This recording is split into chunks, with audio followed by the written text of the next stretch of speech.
Welcome to New Possibilities. I speak truth to power without fear. So, a day or so ago, I saw a Google Hangout.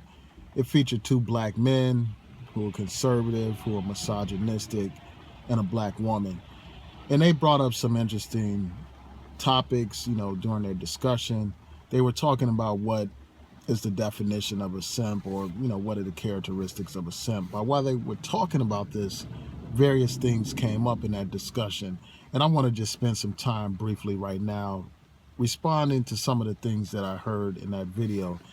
The first thing that they kept talking about is this idea that you hear a lot here on social media, this idea that black women are more inclined to go out with a bad boy or somebody who's a thug as opposed to a quote unquote educated lame. And, really, I think that that whole thing is an exaggeration. People are exaggerating the situation. There are plenty of black women that don't have that kind of preference.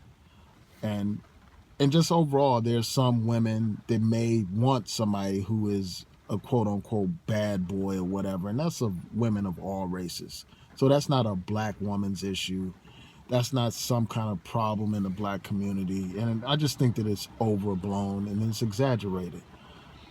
The next thing that I'll say about that is this. A lot of these brothers think that because they have an education or because they're not a criminal, that somehow that means that they are entitled to women, that women have to go out with them, just because they're an educated person or just because they're not a criminal.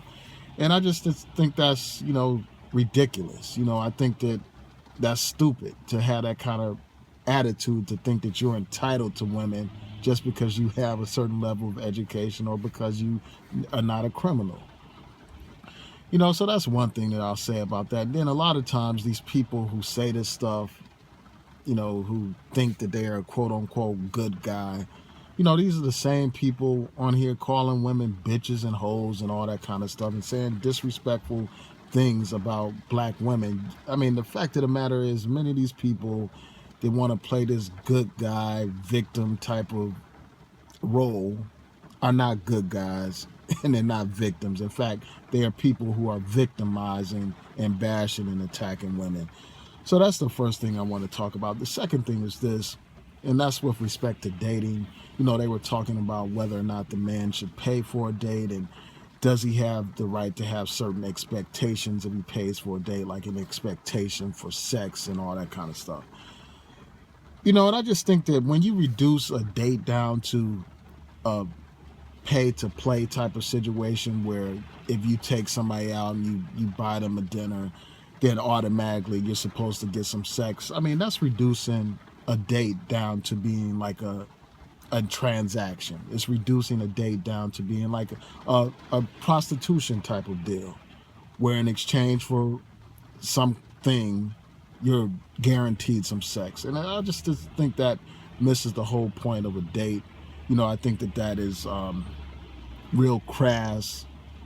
And I just think that it speaks to the lack of social skills of these people, that espouse this stuff. I mean, these people are maladjusted social misfits. But anyway, let me just say this. A date should really be about getting to know somebody, enjoying their company, and a man who's supposed to be some kind of patriarch should pay for a date. Now, I'm not blind to the facts. I know that there's some women that just want a free meal and all that kind of stuff, but that's for you to discern before you even go out on a date. That's something that a man should be aware of. You should really try to get to know somebody on at least a basic level before you even go out and take them on a date. So that's one thing. And then another thing that they talked about was this. They were talking about the value of the black woman's vagina going down. And, I just think, and they didn't use vagina, they were real crass. And I'm trying to keep my channel clean or whatever, so I'm not using the exact language that they used. But you get the point. And I think that this comes down to objectifying women, viewing women as objects, like there's some kind of commodity. And I just think that that is misogynistic. I don't think that a woman is some kind of object that has a value that goes quote unquote up and down like some stock on the Wall Street or something like that.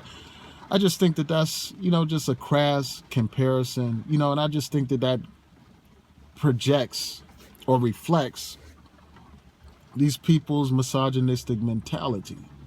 When they talk about the value of a vagina going up and down. And then the other problem with that is that it's a broad generalization where they're basically applying this to all women. They're saying, well, because some women are loose or whatever, the value of all black women goes down. And I just think that that's absurd. I mean, people need to be viewed and judged as individuals instead of collectively judged and treated a certain kind of way because of some of the activities of some of the people within the group. And that's the problem with these people who talk like this. Again, a woman's vagina is not some kind of object that's up for sale that goes up and down. And then when you talk about the value of the woman's vagina or whatever, and you bring up all these arguments about some women being promiscuous, the fact of the matter is they don't participate in this promiscuity alone.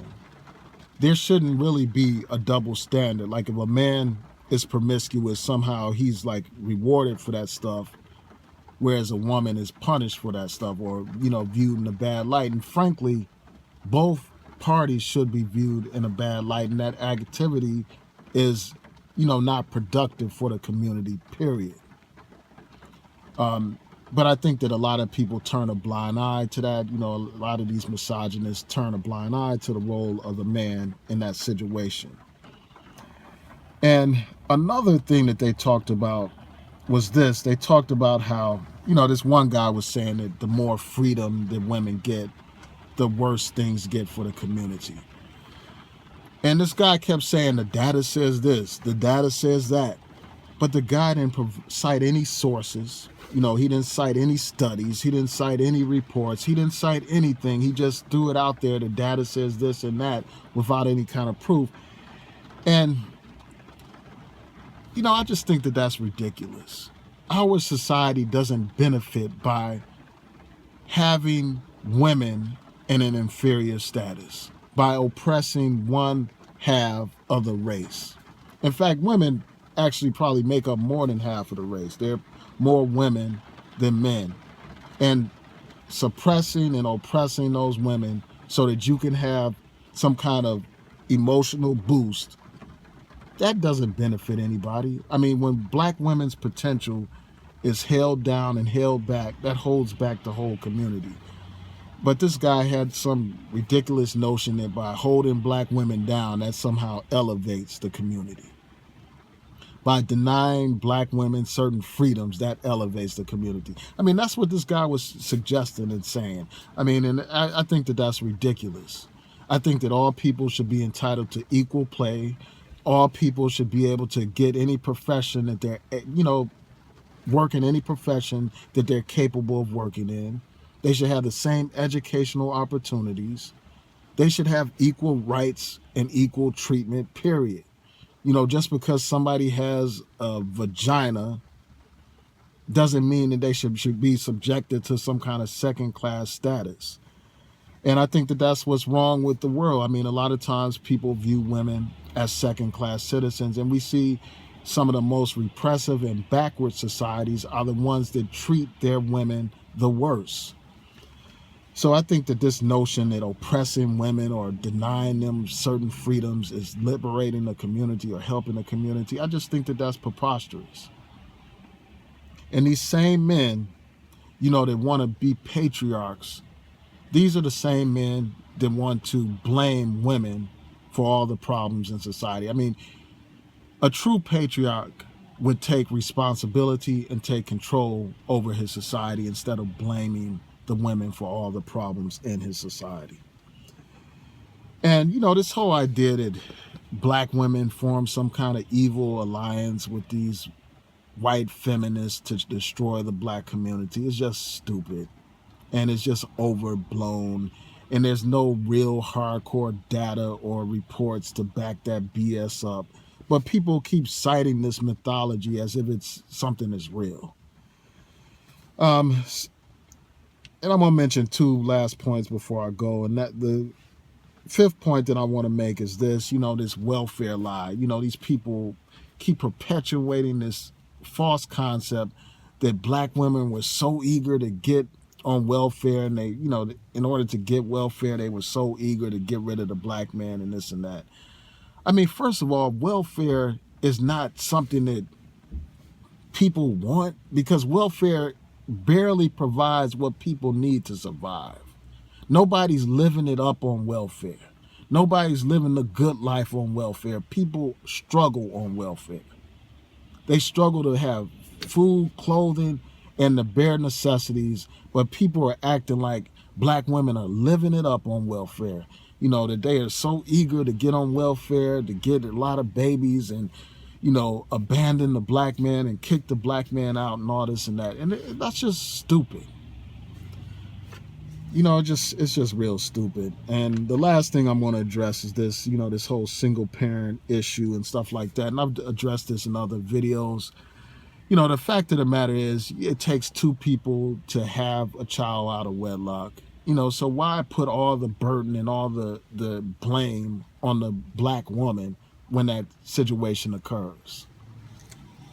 And I frankly think that, it is a problem, single parent households. That's something that needs to be rectified. But in order for it to be rectified, both the man and the woman have to take responsibility for the community. We need to have more sexual education in our communities. And we just need to have more responsibility on the man's part and on the woman's part. I mean, while we denigrate these women, we celebrate men who are players. We celebrate them.